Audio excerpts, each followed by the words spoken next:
Welcome back to Liability Library. This is our April episode. Bumbleclad. So, if you watched the last episode, you will have seen that Kyle said that this episode's going to be a little bit different. We all have chosen our own book each to read rather than reading the same book. This is because it is World Book Month, not for the UK, but for like the rest of the world it is. We're not British, we are Scottish.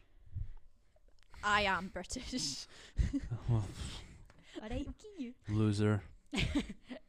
So we decided, like, a wee nod to World Book Days, we'd all just pick a book that's either been on our TBR for a really long time or a genre we really like or a book we're really passionate about, and we would tell you about it.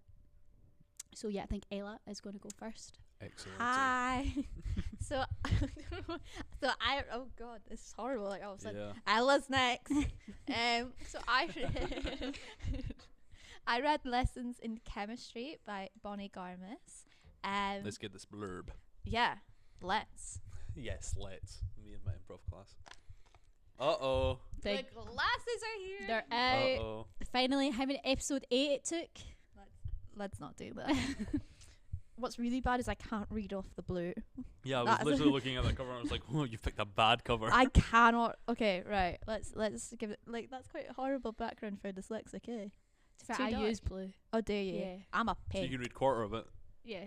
Only that. So I use pink. So the yellow and red is beautiful. The green's all right. Right. The blurb. Chemist Elizabeth Zott is not your average woman. In fact, Elizabeth Zott would be the first to point out that there's no such thing. But it's the early 1960s, and her all-male team at Hastings Research Institute take a very unscientific view of equality. Forced to resign, she reluctantly signs on as a host of a cooking show, Supper at 6. But her revolutionary approach to cooking, fueled by scientific and rational commentary, grabs the attention of a nation, and soon a legion of overlooked housewives find themselves daring to change the status quo, one molecule at a time. I feel really weird because now I can't be like, so what did you guys think? Yeah, It's you're so what did trapped. I think? Yes. What did you yeah. think, Ella? This is my I gave it 5 stars. I'll straight up say Whoa, that. I first 5 stars on Liability Library. thoroughly Hey. I've made history. No, by reading a book and enjoying it. No, 5 stars of feeling. I really did enjoy this. It was that weird thing of like it's what you expect but not what you expect at the same time, of like, oh, I didn't expect that to be like part of the story. Very early on in the book I was going, I didn't expect this to be the kind of story it's telling, the narrative. But then like the second half of it I was going, this is what I expected. Okay, got it. Because it goes back in time for like the first half of the book to kind of give you context and kind of teach you about Elizabeth's kind of history in the field. Sorry, what genre is this book, sorry? So it's a weird one because it's, Or what people- would you say it is, rather? I would say it's a teeny tiny romance. There's a tiny Okay. section of it, but I would not say it's like a romance book. it's not a focus at all. Romance B-plot, Um, but I can search I up on would- Goodreads. It yeah, usually tells you because a romance. Goodreads said, I think it said it was a romance. I was kind of going, I really wouldn't call it a romance because mhm. spoiler, the guy dies really early on in the book. So there's not really much of a love story there when the lover's dead. Romance for the love of chemistry. I don't really know what to, because it's Historical fiction I was gonna book say- club, historical. feminism, historical, Yeah, feminist. contemporary. Yeah, I'll give that. Cool. That's what it is. I thoroughly enjoyed it. It's got the 60s. It starts in the early 50s, like from back in time, and then it goes up to the 60s for like modern time for the book. That's cool. And I feel like I need to put it like up here. Yeah, like- yeah. There we go. Thank you, Ross. Ross is Yeah, Ross is lives still on. with us. Yeah. Ross just and remembering him. Bob. I am just remembering him falling again. Bob no more. Oh, Ross is always in my head. Yeah, so I don't really know what to say. I feel like it's one of those books that like you need to read it to understand. It's not crazy. Like it's not like a story that like it's going twist and turn, twist and turn, twist and turn. It is very like just normal kind of everyday life but it's so peculiar in that time period because it's Mhm. a woman trying to be a scientist, and that wasn't normal, that wasn't allowed, and everything Yeah. like that. Another point is that they lightly touched on like the civil rights movement in America, which I was like, Interesting. oh, I really like that they actually brought in other issues in the modern time Mhm. for them. I keep saying modern time, it's modern time for them, but you know what I mean. Like, it's a historical thing that is very, very important to talk about, and Mhm. I'm happy it talked about it in that. Yeah. Because realistically, there was a lot going on in this early 60s, especially with women fighting for rights and people of color fighting for rights as well, like in Yeah. the US specifically, with all like Martin Luther King's kind of like I Have a Dream. Rosa Parks was mentioned in it. And yeah, it's set in America. I feel like I need to say that as well, which then brought in a lot of debate in it. So Elizabeth Zott, as a chemist, does not have a religion. Mhm. She says she's atheist, and that all of a sudden causes an uproar of get this immoral woman off, and the TV show she should not be on. What's she got to say? She's part of the devil. How does she have any moral views? And she's like, well, I believe in humans. Humans make the decisions. If you believe in a religion, you're almost putting the blame for bad things that you've done on God, that it's God's choice to do that. And I was going, you know what, that's a very forward thinking in the 60s, where it really, like, I mean, Elizabeth was very forward thinking. You do kind of go and make the arguments of she's a modern day woman of, Yeah. When was this book written? Do you know roughly? I think it's still very new. Because like, it sounds to me like with the 50s Published in and 60s, 2023, apparently. Yeah, 2020. with the 50s and 60s setting, it's almost like disguised as maybe the author's opinions of current day issues. Yeah, And they're using this as a format to get that point across. quite It's possible. really interesting. I didn't think it was I thought it was fairly new in Yeah. comparison. No, you're So, selling yeah. me to it. I might have to pick I it up. genuinely thoroughly enjoyed it. But a basic kind of rough overview, which I think really, like, the romance section of it was really lovely, because Interesting. in the 50s she's a chemist who nobody takes seriously. In it there are brief mentions of her being sexually assaulted, which Oh wow. and that day in time that was so normal for women, with their it was their like husbands or just like a person they work with. But basically in the 50s she meets this guy, and it's a fellow chemist in Hastings lab, and he is the only one to treat her as an equal, regardless of her gender. But also he's got his own kind of past trauma that you learn more about after he dies. Interesting. So she's learning more about him after he dies, and it makes more sense, and it's clearer. It's so it's so interesting to talk about. I could talk about it for ages, but it's also so hard to talk about because I'm like, you've just said you want to now read it, and I'm like, I don't want to spoil too much. I've never been too crazy about things being spoiled for me. If it's written well, and Well, I want you to figure out the big plot twist in like the last chapter, so I Alright, won't okay. spoil that. But it's so like there's like he's an orphan, and he thinks one person, like, he hates his biological dad after his mum and dad, adoptive parents, die in a car accident. He has this whole thing. He dies hating this man, and it's the only grudge he holds and everything like that. So Elizabeth's under the impression that, okay, well, he doesn't like him. I've read this letter that says, I hope he's dead, I hope he dies, I hate him. And she starts to find out his family through their daughter, which is another factor. She didn't want children, and after he died she found out she was pregnant, and she had this whole she tried to get force an abortion, which I thought was interesting. That she was not taking care of herself to not have this baby, because she went in her head, well, this is a step back for me as a woman trying to be a scientist. This is going to hinder my career, and it does. They fire her because she's pregnant. And yeah, it's just, and then you see her taking care of the daughter, and actually, like, she's like, I see him in her. I love that man. They never got married, which then, like Inmate, causes that whole of, not out of wedlock. Oh, what a horror! Like, we don't like that child and everything like that. I And suppose that works with the 50s. it works with the 50s and 60s, especially the religious outlook of it and everything like that. That's really So interesting. it's so, there's so many little details that just make it so interesting to talk about. But then I don't want to spoil the ending, so I'm not going to talk about that bit. Okay. I'm trying to think what else. I think what's nice is that they like, it's that weird thing of nowadays, some of the issues that it's talked about, I'm kind of going, well, I've never faced that. I've never been told I'm not allowed a job. I've never been held back in that perspective. But then there's still views I'm going, well, people are still struggling with some of these things now. I mean, the whole thing with the like pregnancy thing, that's a huge topic right now with birth rates being so low. In like the UK and US predominantly, that's a huge discussion that people are having. That wouldn't have been seen back then. So the pregnancy views that they've got is quite interesting to see for modern day here. I'm trying to think what else. Like, it's one that you want to talk about, but I'm like, I don't want to ruin it. Yeah. I mean, you've sold me on it. I honestly thoroughly enjoyed the book. It's Copy.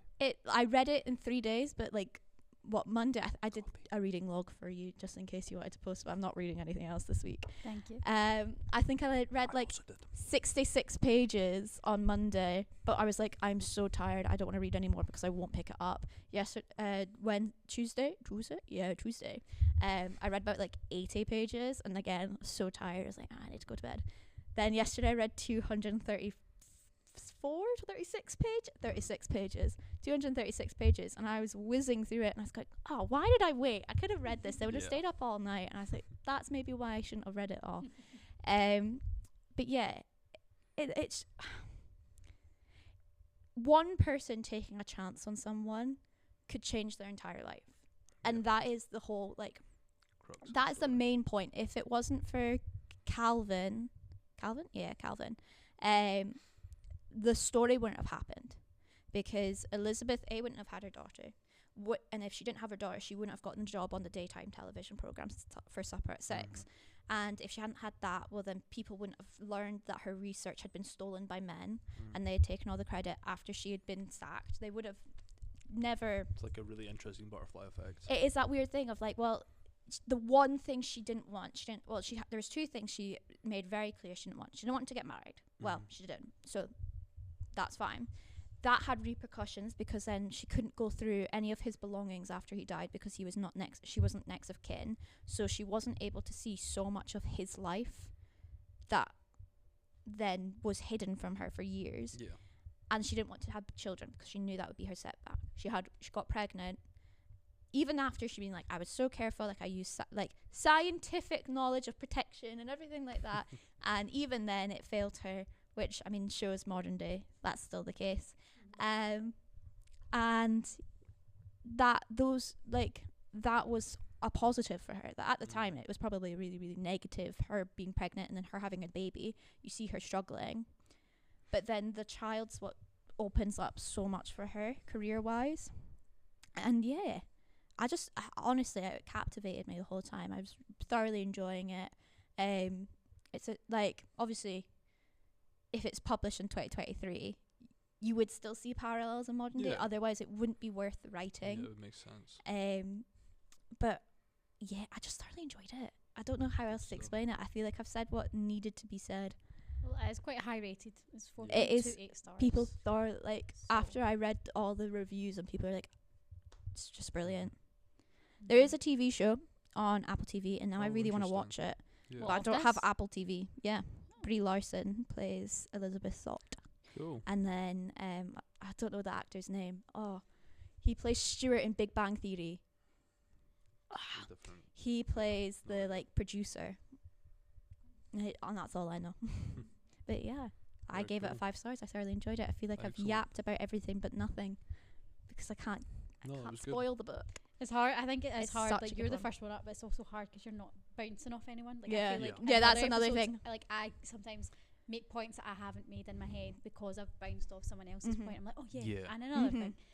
So it is hard when I forgot my favorite character. Oh, it's a dog called 6:30, which is the time that they got the dog. It was a rescue dog, and the dog understands.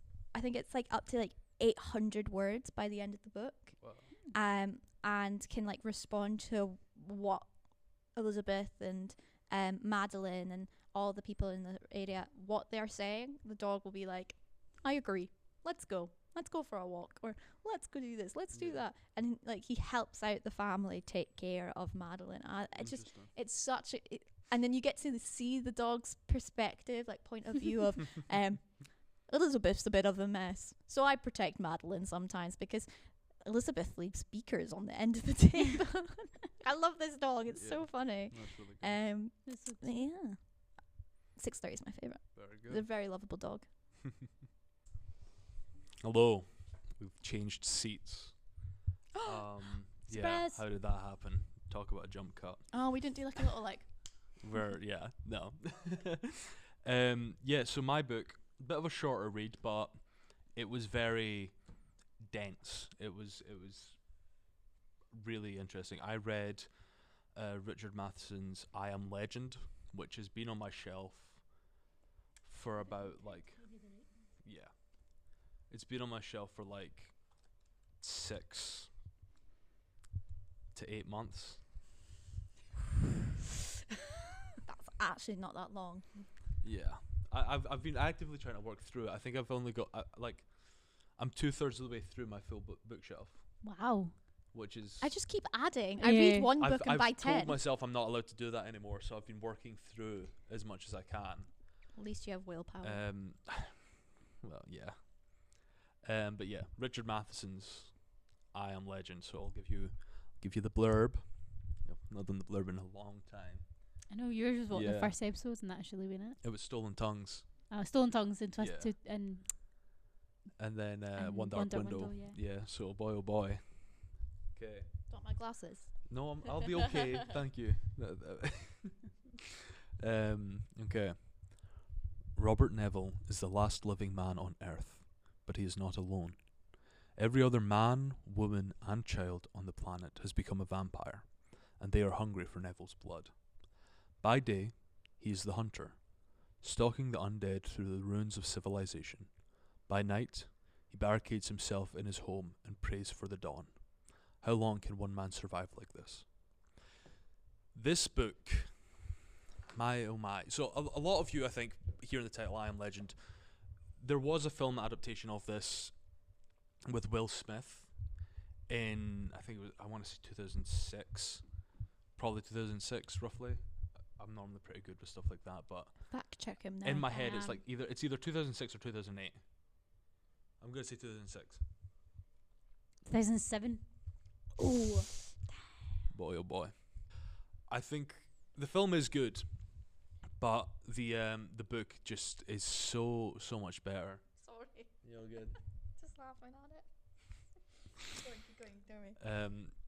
I do think the film is really good. I enjoy the film for a lot of different factors, but the book is just so much better in my opinion because it's just so different. I think the film suffers from like the early to mid 2000s zombie craze. Everything was zombies. You know, you had Shaun of the Dead, you had all these different films that really capitalized on zombies trending in media. But the vampires are so unapologetically vampires in this. So the book was written in 1954. Oh. So it's a much older book than I thought it was going into it, especially for like a Will Smith film. But you follow, and I want to say this right now, if you're going to read this book, it is very slow paced because you are dealing with a third person narrative talking about the last living human. So there's not going to be these long exchanges of dialogue between characters.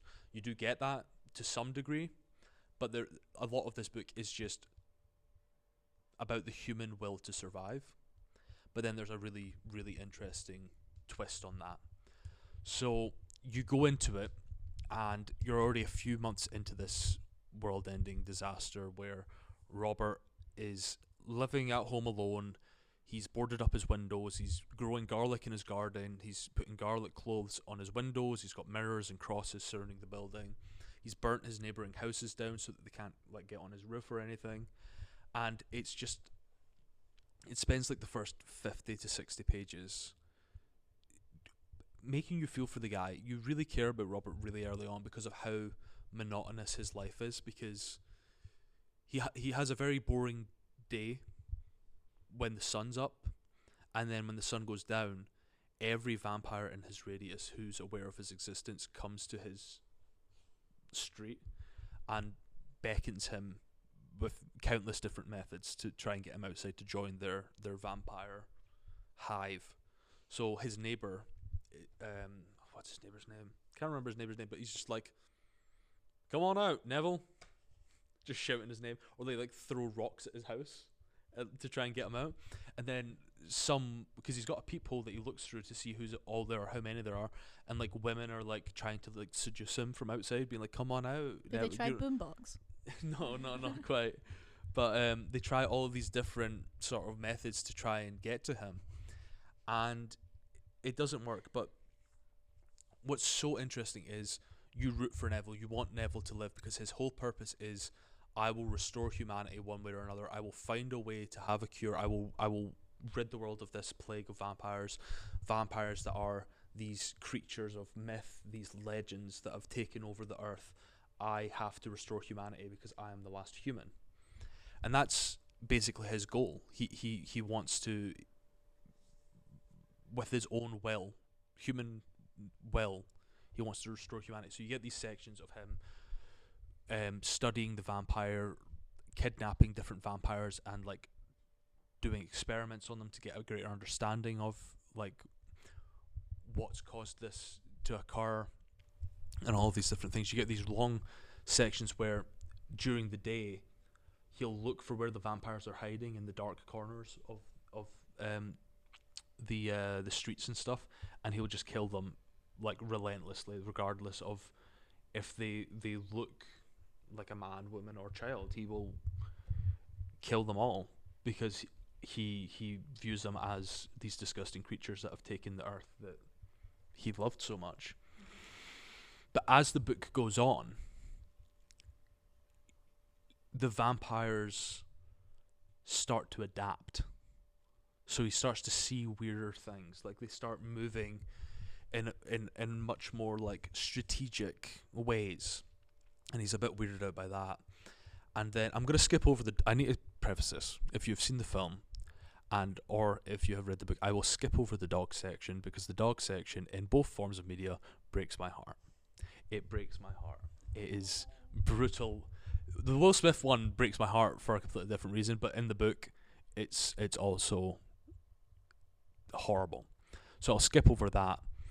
But he eventually finds a woman in this wasteland, this landscape, and he welcomes her into his house, and they start to like have this sort of like back and forth exchange, and it's revealed that she is a vampire, even though she was out in the daylight. And it turns out that the vampires have become so evolved that they have got their own sort of subsection of civilization that have made almost like a sunscreen so that they can be out in the daylight. So it's like she's fake tan to the max, so she's hiding her pale skin.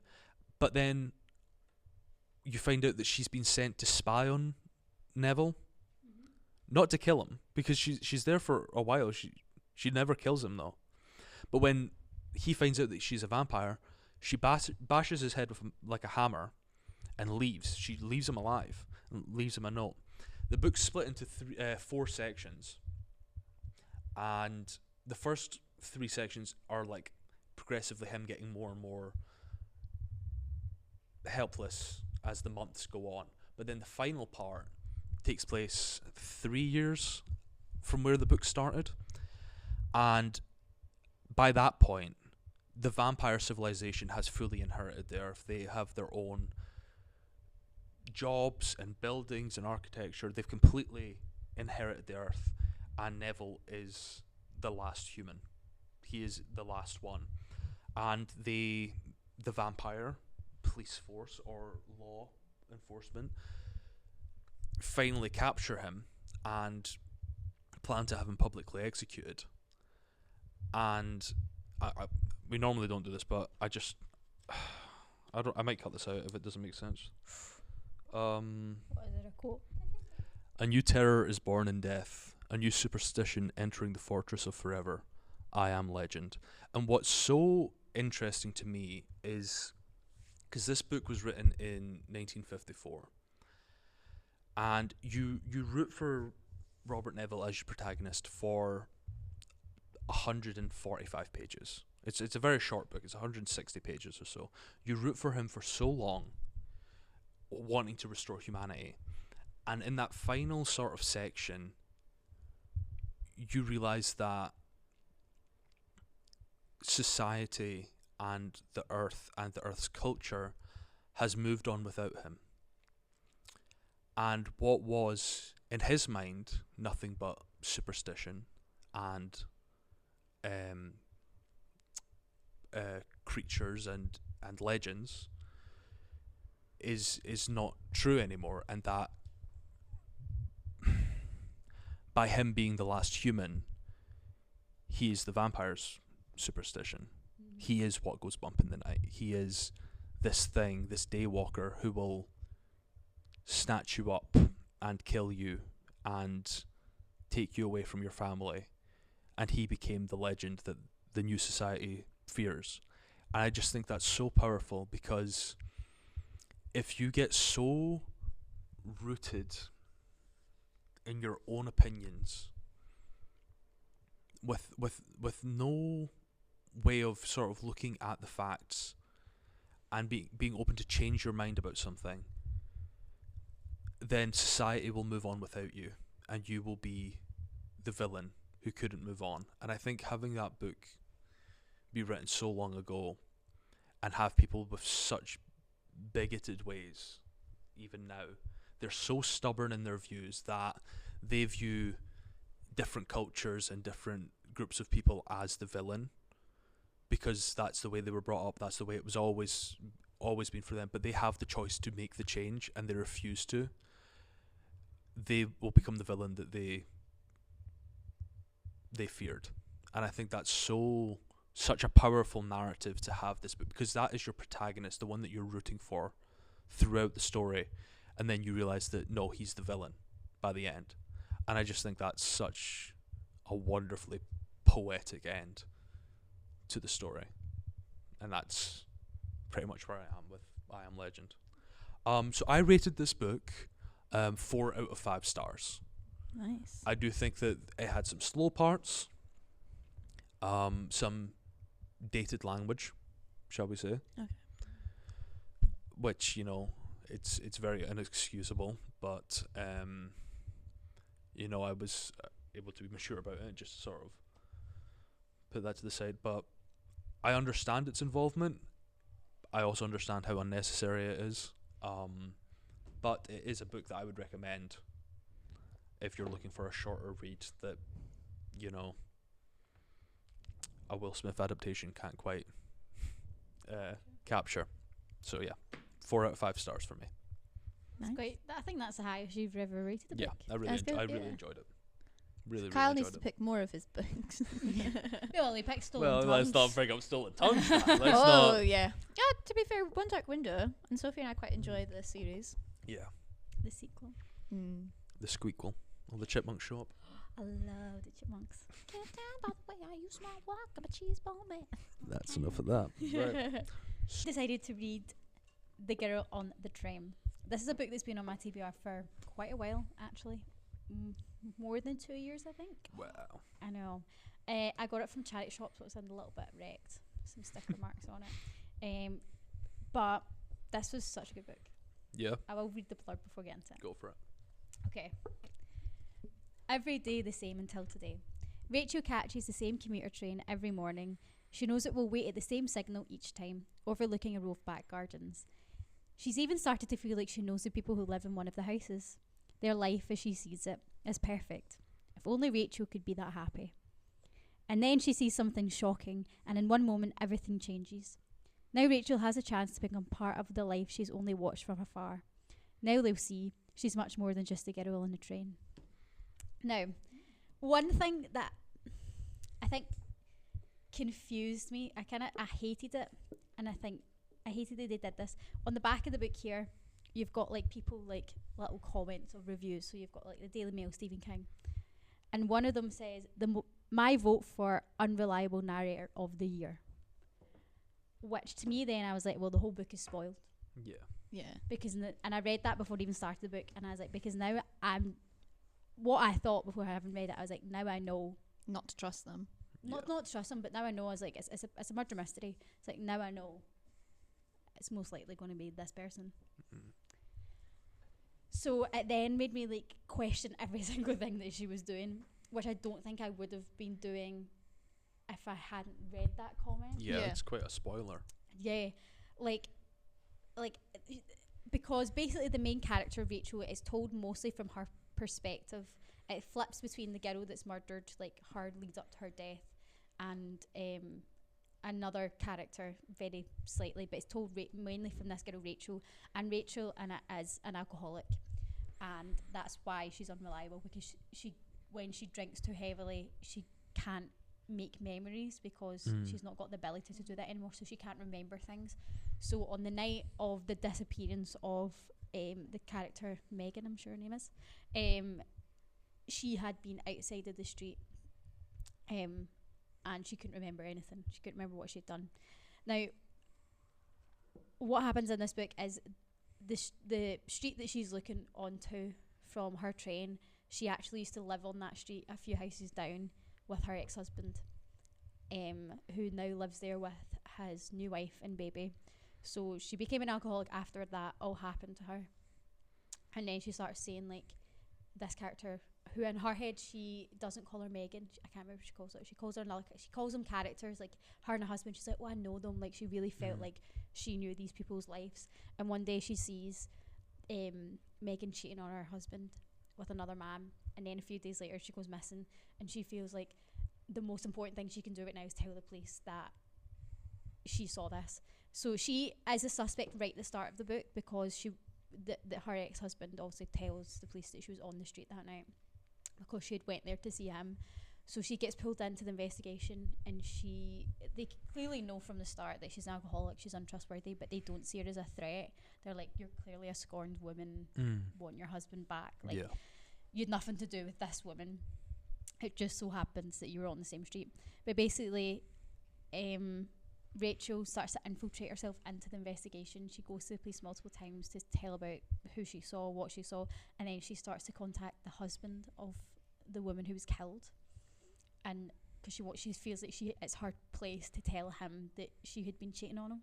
Interesting. And she starts to infiltrate herself into his life and his world, and then it all kind of starts to go downhill from there, because she starts like not getting her memories back, but she starts realising what she was told wasn't true. And she starts to remember bits and pieces of the night and what happened, because she knew she came home with blood on her. She knew she couldn't remember anything. She knew she saw a random guy that night. Like, there was bits and pieces that she was doubting herself over, and bits and pieces that she was like, I don't know who was there, like, I don't know when I got home. She like lied to the police, being like, oh, I think I got home then, but she can't remember because she was too drunk to remember. I think it's a good story on like sobriety, because she does try multiple times, like, and how hard it is, because she does try multiple times to get sober, and it's just that aspect of, well, I've done good for these 3 days, like, one won't hurt, but it does, and it sets her back. She does things that she wouldn't do sober, like she'll phone her ex-husband, she'll text him. She then eventually starts like texting the husband of the other girl when she's drunk, when she shouldn't be, and then things start happening. Overall, it was a really good story. I did not see the plot twist coming. In hindsight, I probably should have. Yeah. I don't want to say too much because I know you want to read it. Yeah. And also I know kinda you wanna want read you know it what? as well. Go for it, because No, if I won't. it's- No, I Alright, won't. okay. Because I don't spoil it. It is a really good book. Like, the plot twist I did not see coming, but in hindsight, I think you might see it coming, Okay. because if you pick out because it's tiny detail. I'll Thinking read the back on first chapter and go, got it. it, yeah, like reading back on it, I'm like, it's tiny details that I'm like, do you know what? I should have known not to trust this person. But at the same time, like, I was thinking so many things, like, could it be this person? Could it be that person? Like, because obviously the husband's the first suspect, and he is a suspect mostly throughout the book. You're like, could it be him? And then you're like, oh no, it can't. Like, he doesn't, like, he clearly doesn't know, but then you find out things, and like, it is very like back and forth between different characters. Like, who can you trust? And then also having read that blurb of you can't trust a narrator, I was like, oh well, you know, she was so drunk. Yeah. Could have been her, because there's one. They mention that her ex-husband's new wife looks like the girl who was murdered. Right. So Interesting. as an inference of, did you think it was her when you were drunk? So like, there's a lot of like, who could it be? That's interesting. And I read it like within a week, like while being busy. Good stuff. On the train. The train conductor thought he was hilarious by me. That's a very fitting book. So funny. Right, knee slapper. Yeah, I know. But I don't know how else to describe it. Like, it was just really enjoyable. Like, How would you rate it? 5 out of 5. Love. Yeah. 5 out of 5. We've got A lot 2 of 5 good- out of 5. A lot of good ratings today. Yeah. I also noticed that these are all adapted works. Yeah. There's an adaptation for each of them. Yeah, there is. Yeah. I think, pretty sure this cast is like, I've searched it up, is actually quite crazy. Did you cast. watch I Am Legend before the book? Yeah, I'd seen the film a couple of years ago. Yeah. Have you watched Girl on the Train? No. No, I haven't watched. I didn't know it was an adaptation until I had read it. So if you can't be knew bothered about reading the TV them. show over before the book. So, Yeah. but I'd seen, you know, like when Instagram does those like little, oh, this is about this, and they show Yeah. you a little clip. I was like, oh, this looks good, and then Yeah. I saw Lessons in Chemistry. I was like, I swear that's a book, and then I saw it was a book adaptation. I was like, wow. Well, I was reading the book. what 4 when the film came out. Yeah. Yeah. Unk status. I think this came out in like 2015. Yeah. I remember my dad showing me the film. My old man, which I was When you were 4. not when I was 4, but like maybe when I was like 7, which is Yeah. quite young for Uh-huh. the stuff that you see. Mm-hmm. Yeah. Always been a bit of a horror guy though. Yeah. Shout out my Uncle Dean, Very scary. Big Dino. Yeah, so if you love a like murder mystery kind of thriller book, I would highly recommend this one. Yeah. So I read a lot of thrillers. Like, this was the third thriller I'd read in a row, and compared to the other two, and I enjoyed the other two, but compared to the other two, I was like, wow, this is just incredible. One thing that I had read The Guest by Lucy Foley just before I read this, and one thing that really stuck out to me is there was so much of the book that I was like, I don't need to know this. Like, this book could easily shed 100 pages. Yeah. A lot Whereas of fluff. this book, when I originally picked it up, the first chapter, I was like, is this going to be the same thing where I'm just Really? finding out information that I don't need to know? But the more I read it, I was like, no, like, everything need you it read, all. like, you need to know it all, because it just, like, every time you read a sentence, you think your mind changes of who it could be. Cool. That's Like, really interesting. every chapter, I think I had a new suspect, but not even like new, but like just like was changing who I thought it could be. Yeah. Just based on like everything that was saying. Cool. I'm pretty sure Catherine Tate's in this book or something Yeah. like that. Like in the I know movie. Emily Blunt is. Yeah, Yeah. Emily Blunt is. Yeah, it's a crazy. I'm pretty sure I searched it Interesting. up. It sounds like a show that would have a good cast. It was a. Yeah. I'm pretty sure when I searched up, it was like a absolutely crazy cast.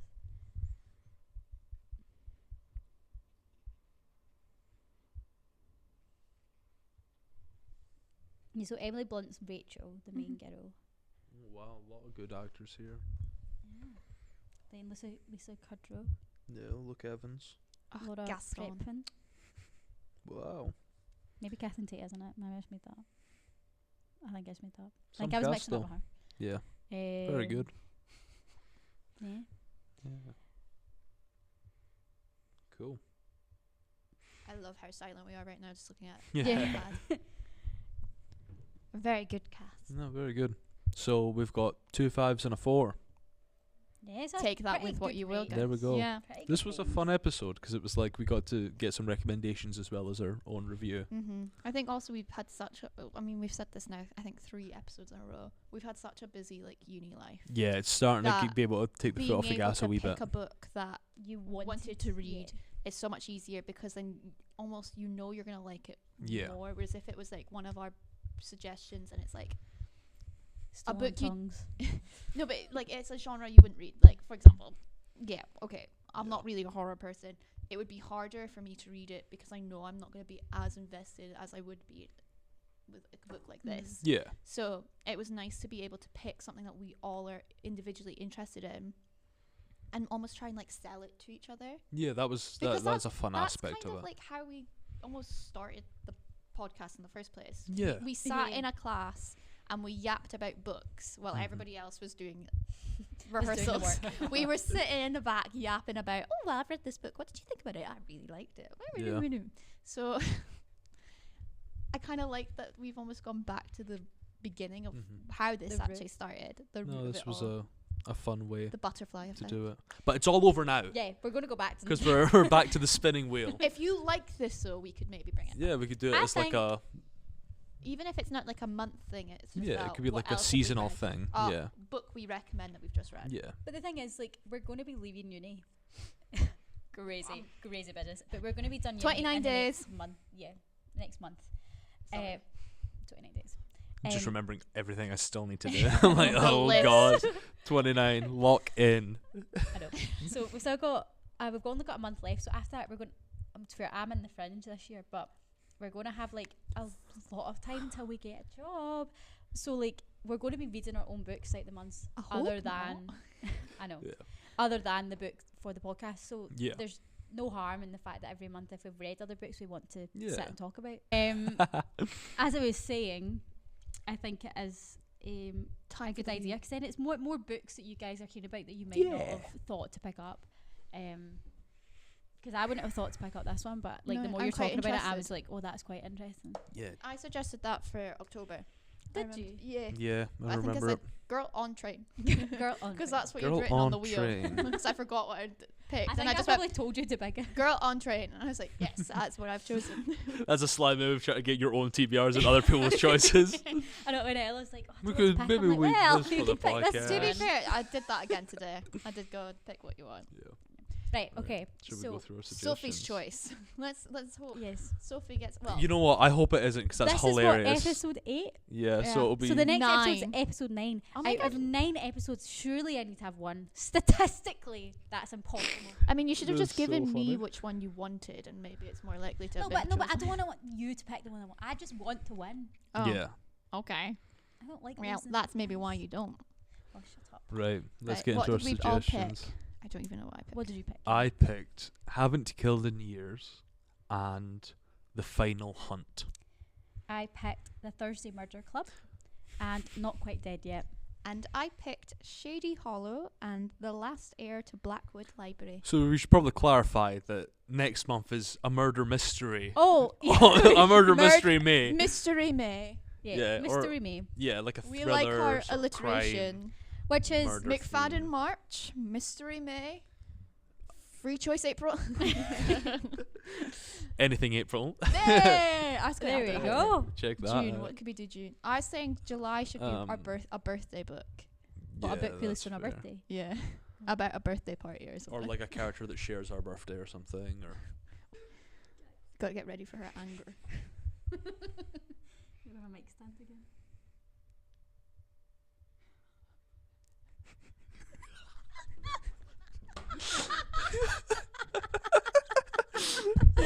Nine episodes. oh, we've got a German co-host now. 9 episodes and not one has been my book. The thing is, the Thirsty Murder Club, which is my suggestion, is on all of our TBRs. We all wanted to read that one. That's so funny. I don't even own the book. I just wanted to Oh. buy it, and that was a good excuse to buy another book.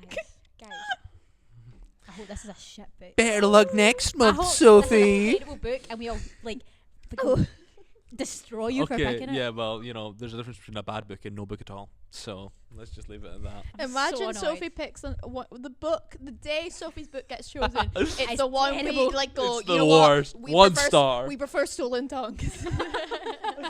Oh boy. Okay, I well, can't believe there we this. go. I've lost my streak, guys. There we go. Back at it again. We will Back see from you October. I'm in so our annoyed. May episode for the final hunt. Yay! So we I'm hope gonna you rage guys quit. enjoyed this episode. Thank you to our listeners on Spotify and those who check us out on YouTube. On YouTube, we will link our Spotify, and on Spotify, our profile will have a link to our It's YouTube. all on our link tree on our Instagram. Which Make you sure can to be follow us following there. us on our Instagram and our TikTok. There we go.